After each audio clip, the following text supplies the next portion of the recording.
So with the huge success of the first Final Destination film, it obviously wasn't going to take too long for a sequel to be made, and 3 years later, one indeed did come. Final Destination 2 picks up after the first one. We have Clear Rivers, the only surviving character from the first film, who has locked herself in an asylum, basically to protect herself. She's afraid of death, she's running from it, and she's basically in a padded cell, hopefully where death won't be able to get her. There's all kind of stringent rules and regulations that she's kind of stipulated before people are allowed in, just so that they don't bring anything in that is going to kind of cause her harm or whatever. And then, throw into the mix a new bunch of characters who, as with the first film, one of them has a premonition. This time it's a road accident, pretty impressive road accident, must be said. Same as the first, really, business as usual. I said at the end of the review I did for the first film that I remembered this one being better. I was wrong. This ain't as good as the first film. It's bizarre. When I think, going back to when I watched this, I was in my early 20s, and I think I came to it mainly for the carnage, and I imagine that's what most people come to this franchise for. Let's face it, it's not exactly the thinking man's horror franchise. It's just, you want to see carnage, and it does indeed have plenty of that. I think it ups the carnage level, definitely, from the first film, and I do prefer this road accident stuff that's going on to the plane crash stuff from the first film, just because clearly they've got a bigger budget here. They've thrown a bit more money at it, and they go all out to make this really impressively over the top. Destruction derby on this motorway. Besides that though, there ain't right lot that it has to offer. I will say I do like the characters that we have here a bit more than the first one, and I say it like that because, let's face it, again, they're very underwritten. These are more caricatures. The problem with a film like this is that you have such a need to get to the carnage, to kind of orchestrate these death scenes, that you don't really end up giving your characters an arc, except maybe one. You might have a central character, they'll get the arc, and then everyone else is pretty much perfunctory to that. You kind of really feel that, I think, with this set of characters. You notice it stands out considerably. And it did with the first one, but I don't know, I guess more so here, because there is such an emphasis on getting to the carnage. You do realise that actually these characters are just a set of 10-pin balls that have been set up to be knocked down, which is fine. It's fine. You know what you're getting into when you come to this franchise. That's kind of what you expect.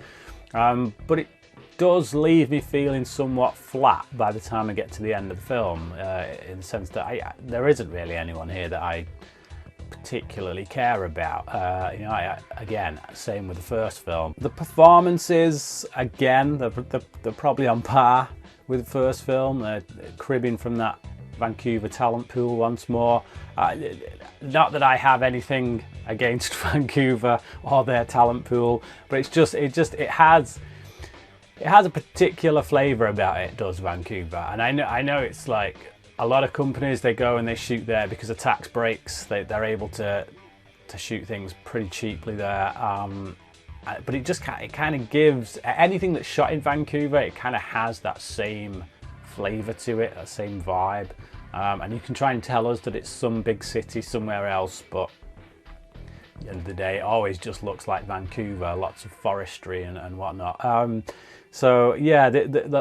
Again, I think in the first film I wasn't particularly big on James Wong's direction. I thought David R. Ellis would be an improvement, but he gets given a bigger budget, so he's able to throw more at the screen from a carnage standpoint. But I don't think stylistically he has anything really to offer above and over James Wong, which is a shame, because like I say, my memory kind of yeah, I did me a disservice on that one, because I seem to recall it being a lot better. But again, I think my 23-year-old self just got hyped up on the carnage. So Clear Rivers coming back, Ali Larter. I don't think she's much of an actress, it must be said. I don't know if that's just because of the dialogue she's given or what, but she doesn't impress me here really in any way.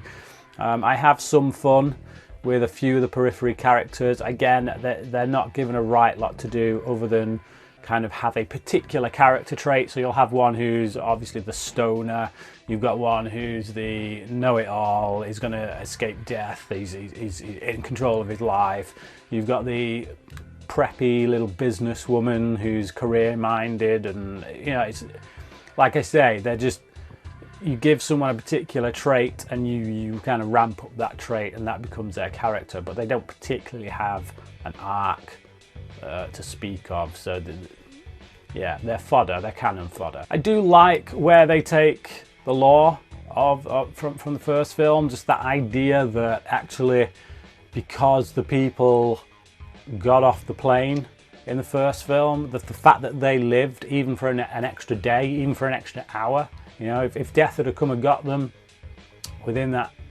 hour of them being off the plane, there's still that butterfly effect. The fact that they're alive when they shouldn't be, it has created this butterfly effect. It's created ripples that affect everyone else's lives that they come into contact with, because obviously, you know, the security guard that pulled them off would have been off doing something else at the time, and then the person he would have interacted would have done something else at the time. So I like the way they connect the characters here to the ones in the first one. This idea that actually, yeah, there's this ripple effect and death is kind of chasing after it, trying to wrap it all up.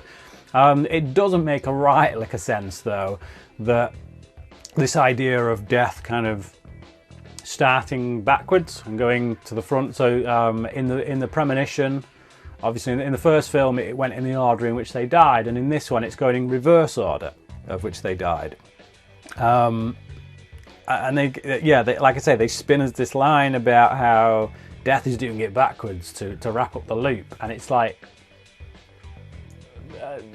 that it doesn't make any sense really at all. It wouldn't matter what order death would take these people in, because the fact that they've survived the crash, again, even for an hour, has already created ripple effects itself, you know. So yeah, that whole spiel about, I get it, they're just trying to, you know, do a few changes to the first one just to make it a bit more interesting, but it doesn't make sense. It's not on a logical kind of, any logical kind of reasoning. So but yeah, like I say, I do like that butterfly effect. I do have a slight problem with some of the premonitions as well. So as with the first film, we have this main character played by AJ Cook this time around, a female character this time, and after the accident she keeps on getting these little insights into the next person who's going to die and whatnot. And yeah, they just kind of they just change the rules basically whenever they feel like it. So she's had this premonition of the people who've died and whatnot, and there's this woman who's having a baby, and then they go through all this kind of stuff to save this woman. And then as soon as they've saved her, she gets a bit of a premonition where actually she didn't die in the crash. It's like, okay, but you've already said she died in the crash. You've already said that you saw that in the crash. As it happens, I didn't remember seeing that in her vision, but why she wouldn't remember that, I don't know. It just feels like, I don't know, lazy writing, I guess. It's just the sake of giving us something, but they're not really paying it off. So you have this build-up with an interesting story idea, this idea that actually if someone was pregnant and they were caught in that vision, death didn't catch them. If you make them have the baby, if you get them to have the baby, then that baby, that new life that should technically not exist, would break the chain. I like that idea, so it would have been nice if they stuck with that idea. But then they kind of do this little cop-out at the end where actually no, she wasn't really meant to die, so they're back to square one, and it's just like, oh, man alive. Like I say, a nice idea ruined by not necessarily contrivance, but just, I don't know, they just needed an extra 10-15 minutes of screen time, so they scrapped that idea and yeah, went with something else, but whatever. There are some pretty funny death scenes in this, some pretty shocking ones. I do like the way they play with your expectations in this. Like, one of my criticisms of the first one is that a lot of the deaths you could see coming a mile off, just the way they were directed, the way they were set up. Here, I think they do take that concept of, you know, death being able to use any means. You know, you never know where it's going to come from, and they play with it quite nicely.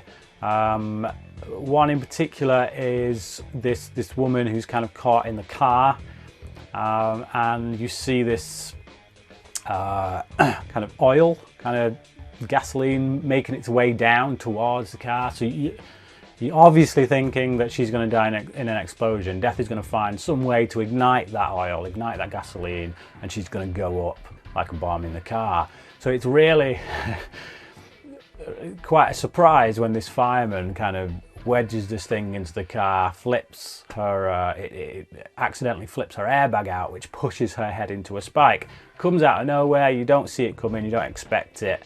But then we still get the gasoline thing kind of blowing up and doing something else. But by that point, you've kind of thought, oh, it's not going that way. So I like the way it plays with your expectations, kind of turns things around and then goes back, flip-flops and stuff. Yeah, it's that kind of creativity within those scenes that is what really you come to this franchise for. It's what makes it entertaining. So a mixed bag, must be said. I just think from a script standpoint, the story isn't quite as solid as the first one, although I do prefer the bunch of people that we're running around with. Even so, story kind of trumps anything for me, really. Yeah, like I say, there's not much between them, but I do think this is a slight drop in quality just because it gets a little bit more contrived and it doesn't kind of adhere to its own, I guess, rules that it's set up or whatever.